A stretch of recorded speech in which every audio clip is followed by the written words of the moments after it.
Hey guys, today we are going to be working with a couple different new materials. It's going to be a dip pen. So this is the nib of my pen, this is the handle. So usually you'll get them in two different parts. There's a little section in here where we just slip this right in so that we can dip our nib into some ink. So I have two different colors here. I have a black India ink. I'm going to be very careful with this because these inks are quite permanent on your skin, so you just have to be really careful.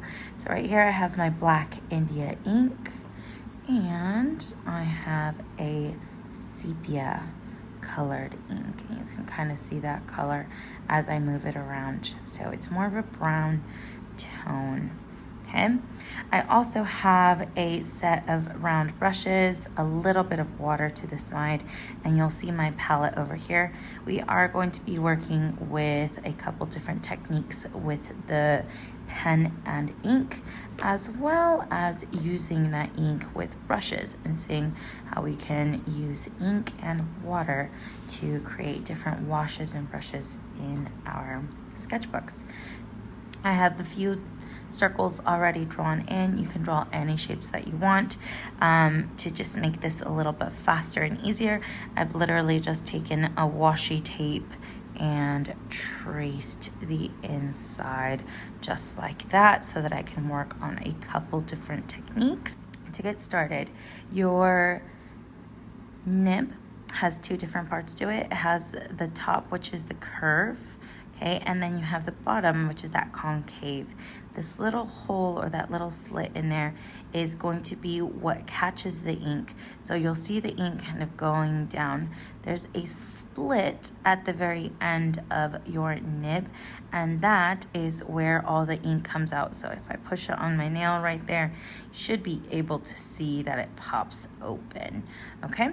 So to work with your pen and ink, we uncover the ink that you want to work with. So let's do my India ink, and you can see I'm already getting that ink all over me. So it's always nice to have a tissue on hand. I have one right above me to kind of just wipe your fingers. So it's very good material to have always.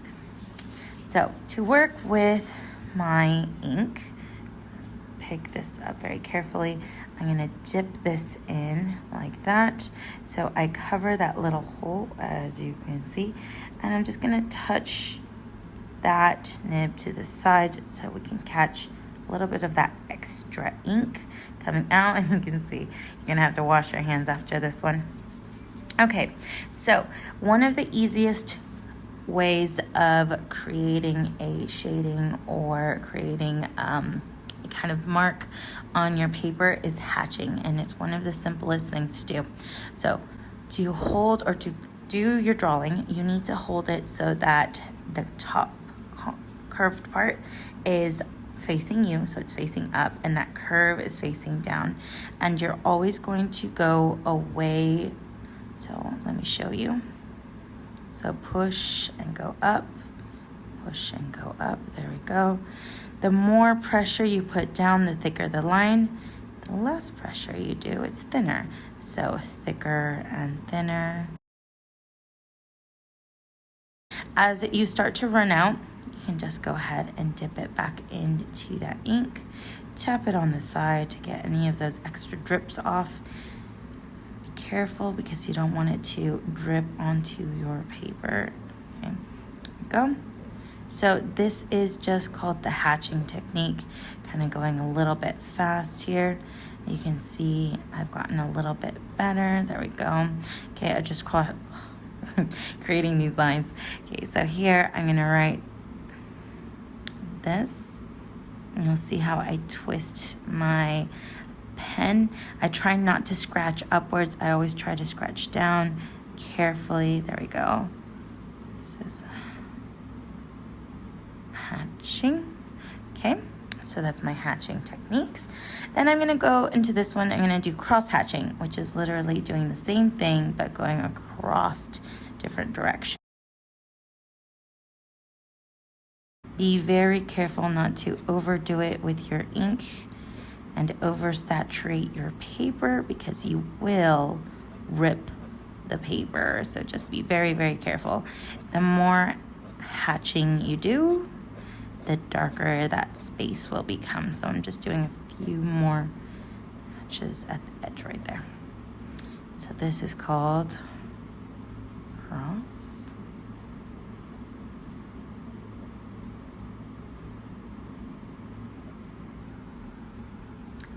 Okay, my next two are going to be very, very similar to this, but instead of going in a straight line, we are going to follow the curve of this circle. So in the middle, I'm going to create a line going this way, and then I'm going to start curving, curving, curving, curving. I'm going to go straight and curve, curve, curve, curve, and this is called contouring. Okay, when you follow the edge of your shape, whatever shape that is. So that is called contour. Okay, we're going to do the same thing where we have hatching lines in one direction, and we're going to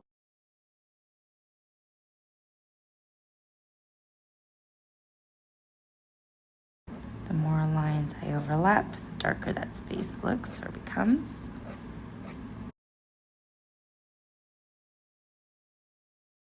The last one I'm going to go over is called stippling. You've probably already done this before.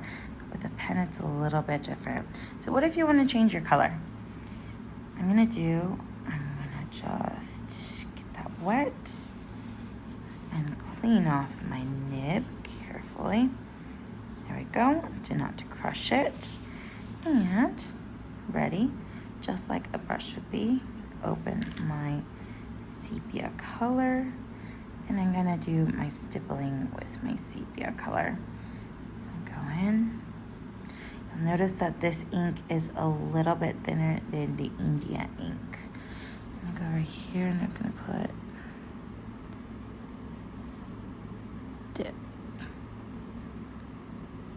stippling, okay? And stippling is just like you did with your other pens or pencil. You just do dots and you do more dots closer to the edge to create that shadow tone.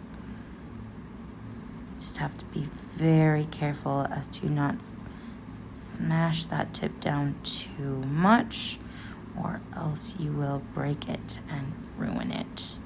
So just be super careful. So the less dots, the less shaded the area.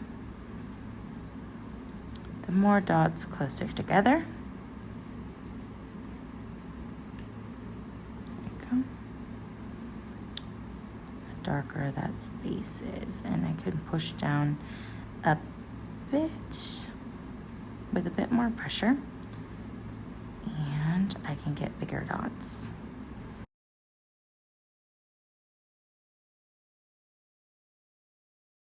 And we are going to do a circling pattern or a circling effect. So here I'm going to put circling.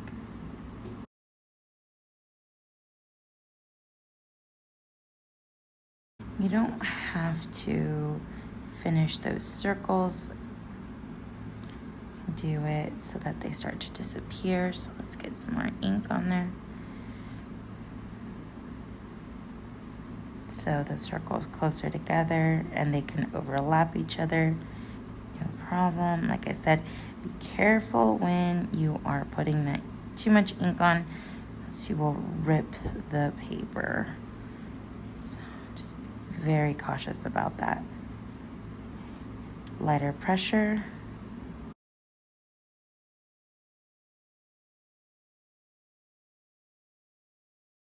Okay, there you go.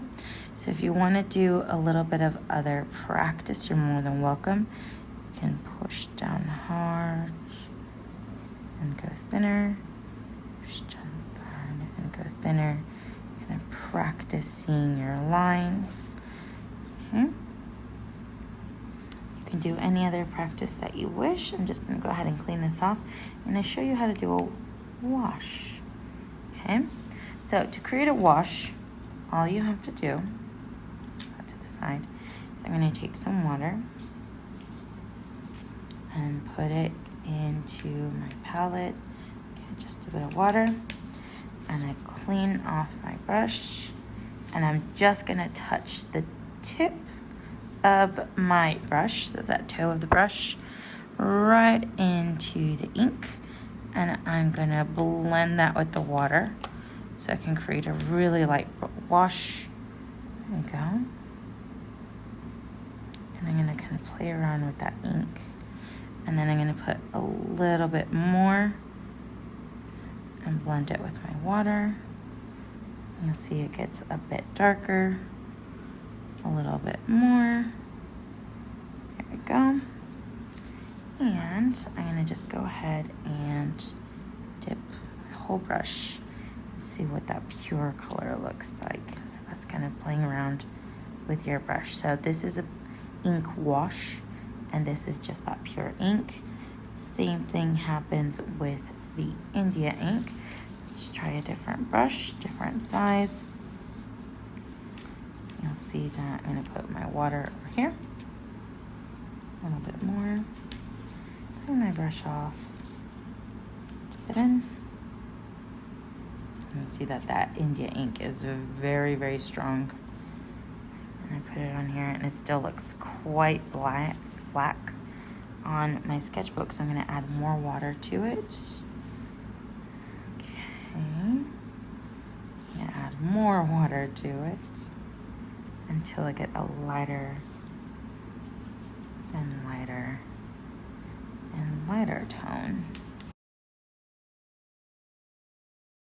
And another fun thing you can do is, this is called a bloom, and you have a lot of water. Well, enough water, don't over water your sketchbook, but put enough water there. Clean off your brush.